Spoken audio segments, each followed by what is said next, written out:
सूबाई सलाहकार एजाज़ जखरानी चयो आहे त वफ़ाक़ी हुकूमत जी नाकाम पॉलिसियुनि सबबि मुल्क में अटे जो बहरान पैदा थियो आहे। जेकबाबाजी अस्पताल में सूबाई सलाहकार एजाज़ जखरानी NICVD यूनिट जो इफ्तिताह कयो। तक़रीब खे ख़िताब कंदे एजाज़ जखरानी चयो त जिम्स अस्पताल में सीने जे सूर जो यूनिट क़ाइमु थियण शहरियुनि लाइ लाभार्थो साबित थींदो। संदसि चवण त यूनिट खे अपग्रेड करे दिलि जी बीमारी जो मुकमल इलाज कयो वेंदो। सूबाई सलाहकार चयो त वफ़ाक़ी सरकार सस्ते अघ ते कणिक ख़रीद कई, जेका हाणे महांगे अघ ते विकिरो कई पई वञे। एजाज़ जखरानी चयो त वफ़ाक़ी हुकूमत जी नाकाम पॉलिसियुनि सबबि मुल्क में अटे जो बहरान पैदा थियो आहे। सिंध हुकूमत अवाम खे सिहत जूं बहितर सहूलियतूं फराहम करे रही आहे। हुन मौक़े ते NICVD executive director professor Nadeem कमर जो चवणो हो त जिम्स अस्पताल में हाणे फौरी तौर दिलि जे मरीज़ खे भी तिबी इमदाद मिली सघंदी।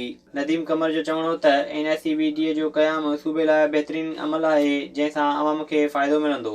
विज़िट कयो अवामी आवाज़ मीडिया ग्रुप जी वेबसाइट awamiawaz.pk